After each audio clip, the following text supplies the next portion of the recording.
Your cat's color may be why you've been reading their personality wrong. Orange cats charge in. Black cats watch first. Tortoiseshells set limits fast. But those patterns don't mean what most owners assume. Today, you'll learn what 5 common coats can reveal, and how to stop mistaking quietness, caution, or boundaries for rejection. Let's start with orange. Orange cats are often the first to make sense of something new. The doorbell rings, an Amazon box lands in the hallway. Before you have even finished setting it down, your orange cat is already there, nose against the cardboard, paw testing the corner, body leaning toward the new smell. It is easy to call that reckless. The better word is direct. Some cats deal with uncertainty by waiting. Many orange cats seem more willing to deal with it through contact. They touch first, gather information, and then decide whether the new thing deserves excitement, caution, or complete indifference. What you are seeing here is initiative. Orange females may show that same initiative more selectively. She may ignore the delivery driver, watch the box from a chair, and only approach once the hallway belongs to the family again. She is still gathering information.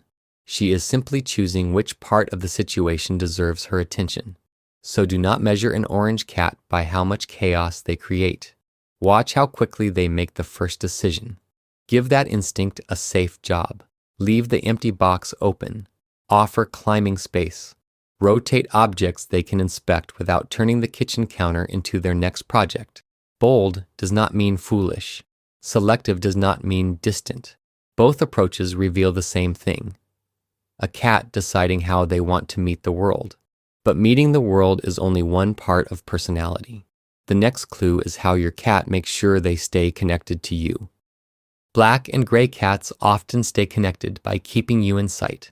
Pointed cats are more likely to do it through sound. Imagine finishing a Zoom call and walking from your desk to the kitchen. Your black cat rises from the doorway and follows without touching you. A gray cat settles near the counter, close enough to watch, but not close enough to be held. Then the pointed cat arrives and announces the entire trip. They look different, but they are all answering the same question: how do I stay connected to you? The difference is the channel they prefer. A quieter cat keeps in touch by matching your movement and repeatedly choosing the same room. A more vocal cat does it by calling, following, and waiting for an answer. Humans usually notice the louder channel first. We count the meow, the head bump, and the interruption. We forget to count the cat who moved rooms 4 times just to keep us in sight.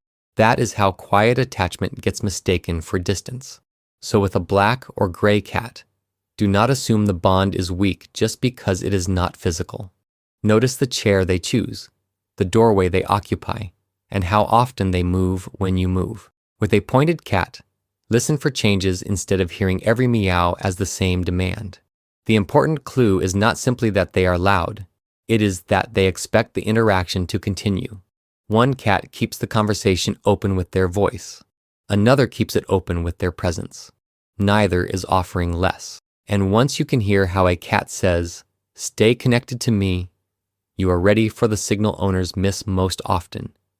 That is enough. Tortoiseshell and calico cats can seem to change their minds in a second.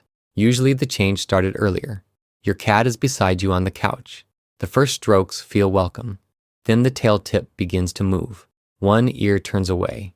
Their body stiffens, but they stay in place so you keep petting. Then they turn, swat, or leave. From your side, it felt sudden. From their side, the stimulation had been building while the signals became louder. The signals had been escalating the whole time. The tail was the quiet version. The ear was clearer. The tense body was getting ready to create distance. The paw was not the first message. It was simply the first one that stopped your hand. And if you have missed that sequence before, it is not because you do not care about your cat. Human attention is naturally pulled toward the biggest movement. So the final swat is easier to remember than the small changes that came first. Next time, stop when you see 2 signals stack up. Put your hand back on your own leg and wait. If the cat stays beside you, your presence was not the problem. The amount of touch was. If they rub against your hand again, the interaction is open again. If they leave, they are done. That is not bad temper. It is not a grudge.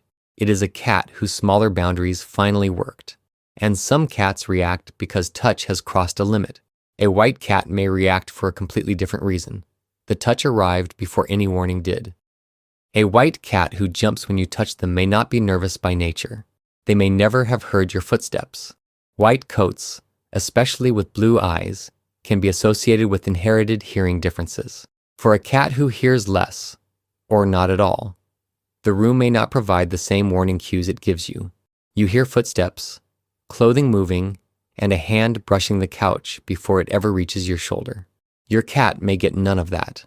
So when you approach from behind and touch their back, you experience a normal greeting. They experience a touch that came out of nowhere.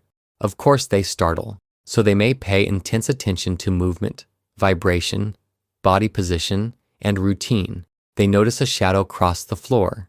They feel a footstep through the surface beneath them. They watch where your hands are. From the outside, that can look like a sensitive personality. It may actually be a careful way of making the environment predictable. You can meet them halfway, approach from the front or side, step firmly enough for the floor to carry a gentle vibration, move into their field of view before reaching down. If they are asleep, let them notice you before you touch or lift them. These are tiny changes for you. For the cat, they restore the missing beginning of the interaction. The cat who once spun around at your hand may remain relaxed because this time they saw the whole sequence. This does not mean every cautious white cat hears differently. It gives you a better first question than, why is this cat so jumpy? Ask what information reached them before you did. That question replaces judgment with context. You adjust your approach instead of demanding that the cat stop reacting. White coats show us one of the clearest ways appearance can connect to behavior. Sometimes the coat is tied to how a cat receives information from the world. Tabby coats teach the opposite lesson. Sometimes a pattern tells you where a cat came from without deciding who that cat became. Put a new box in the living room and watch two tabbies discover it. The first walks over before you finish folding the flaps. Nose inside, paw on the edge. The second climbs to the top of the cat tree, locks onto the box, and waits until the room becomes quiet. One touches, one watches. Both have already started exploring. So the real question is not who got there first. It is how each cat collects information when the environment changes. Exploring does not always mean walking over. It begins with whatever helps the cat reduce uncertainty. For one cat, that means contact. For another, it means distance, height, and a clear view before moving. Tabby is a pattern found across many kinds of cats, not a breed with one fixed personality. So the stripes may point you toward curiosity, but they cannot tell you which strategy your cat will use. Watch what your cat does before they take that first step.